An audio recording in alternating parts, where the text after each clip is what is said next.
how did it feel tonight compared to like maybe some of the starts in the road where you were sort of frustrated after after those outings? I mean, it's all. I hate to say it's based on results, but like if we lose 2-0, I'm probably just as frustrated. And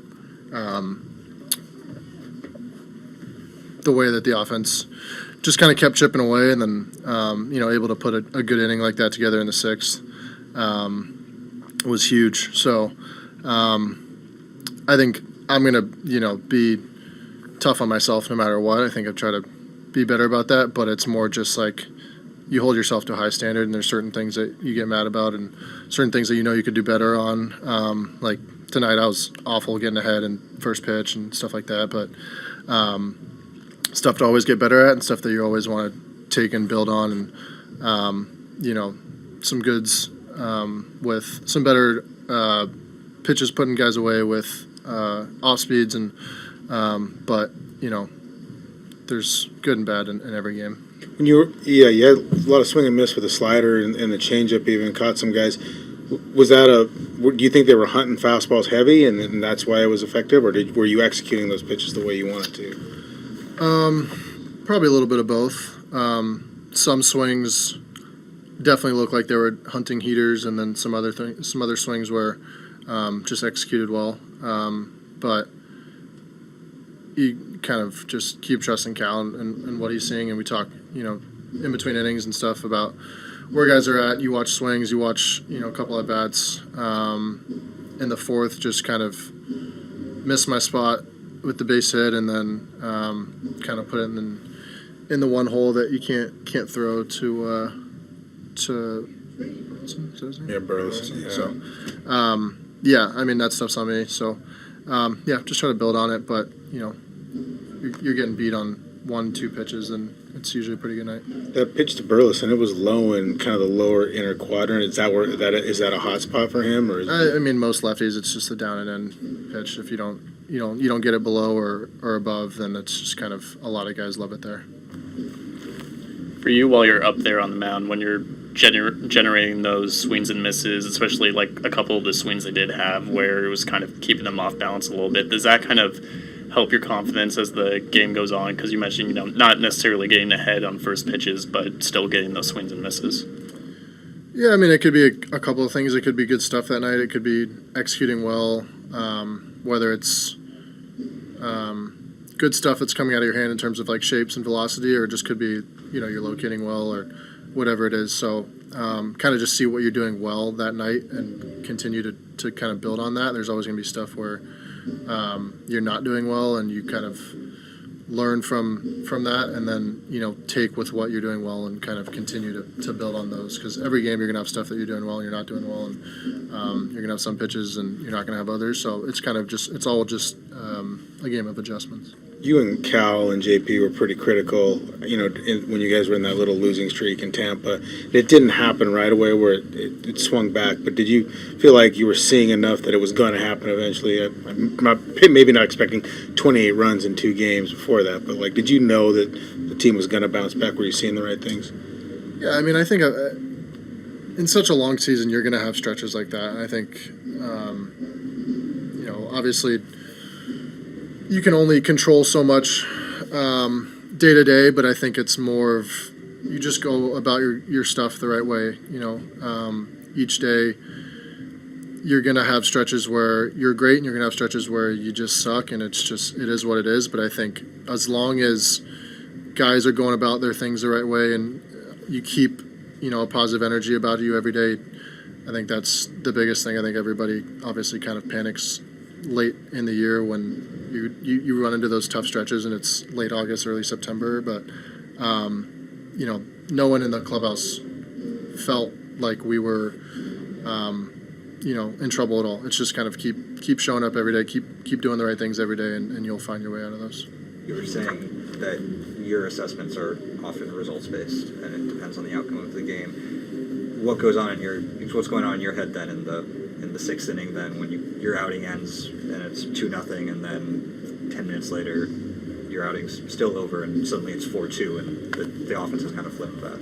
Yeah, I mean, mean it more in like a, I guess, reactionary sense of like right away, obviously I'm frustrated, and then the game is results based, obviously. So like at the end of the game, if we were to lost, I feel like I don't do my job. But the next day or whatever, and I'm really breaking down the outing, then I'll get back to like the little things of, was I ahead of guys? Did I put guys away? Walks, strikeouts, whatever it is. It's more of just like the little things that lead to consistent success. So yeah, in the moment, I'm definitely not happy about it, but as I come back the next day or days after that and break it down for, it's a lot more like process based. Thank you. Thanks, Brian.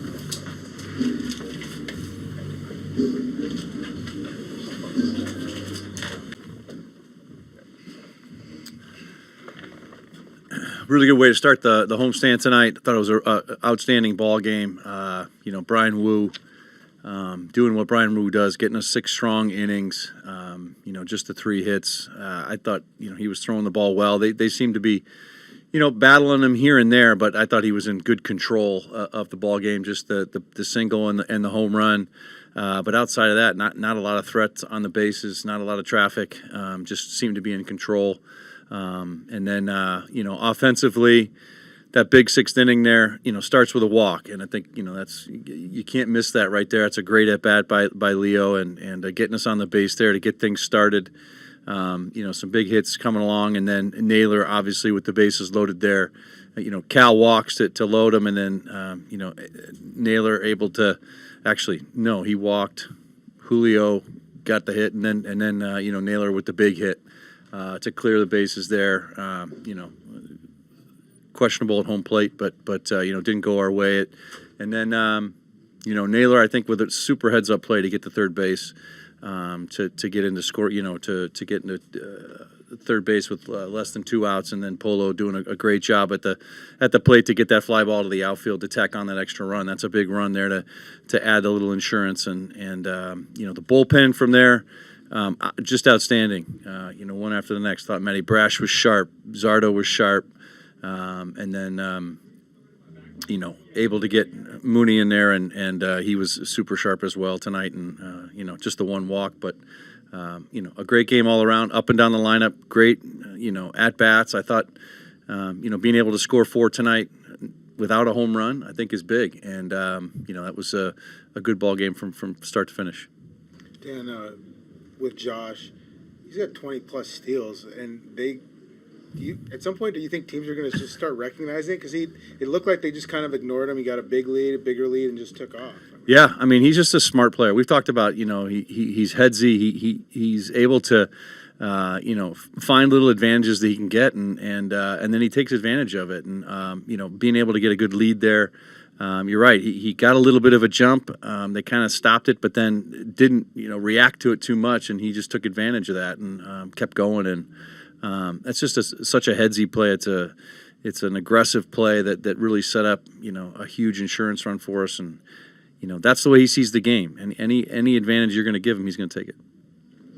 You guys have had a lot of games this year where it's proceeded like you guys are hitting the ball hard. It's just not finding the hole, and it seemed like, before that 6th inning, it was progressing that way. Just how encouraging was it to put up the 4 runs with the game progressing how it was at that point? Yeah, I mean, anytime you can throw up a 4 spot, it's big. But you're right. We had been a little snake bit up to that point. We hit some balls hard. Hadn't had too much to show for it. Had a little bit of traffic as well, just not able to get them in. But Nails with the big hit there, the big double. I think really kind of put us all a little bit more at ease and gave us the lead. And then tacking on that extra run for insurance was big. But, I think, like I said, a good way to start the homestand and come back tomorrow ready to go again.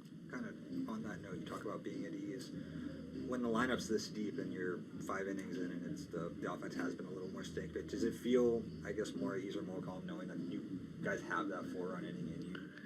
It's going to come eventually. Yeah, I mean, I think offensively we know we can strike quickly, and I think throughout the ball game today, even though we weren't scoring early. Our guys, the energy was there. We knew we were going to continue to be in this game, and that's why it's so important.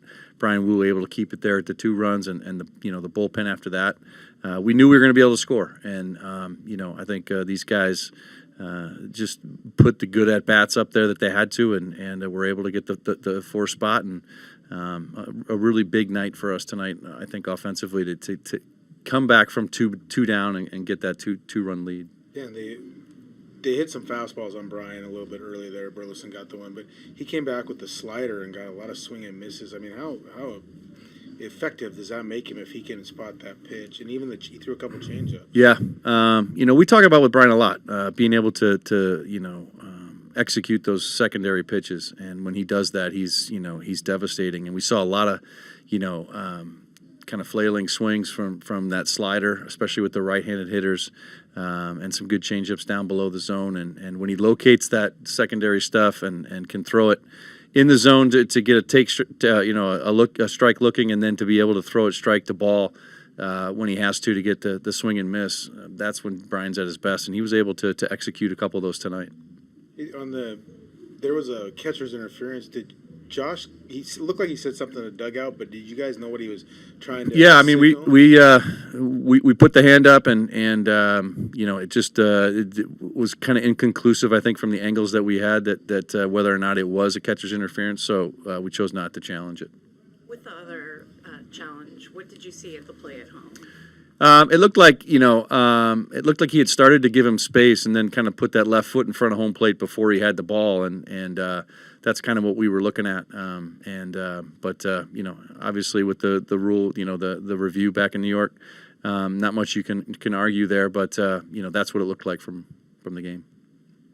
On the stolen base, is that just a heads-up play by Josh, or is that something that's called, or something that's seen from the dugout or from the base coaches? Yeah, I mean, I think that's Josh's decision right there, and he has the freedom to do that because he's a smart player, and again, when he sees that advantage, he's able to take advantage of it, and just a really heads-up play that gave us a huge insurance run. All right. Thank you. Thank you.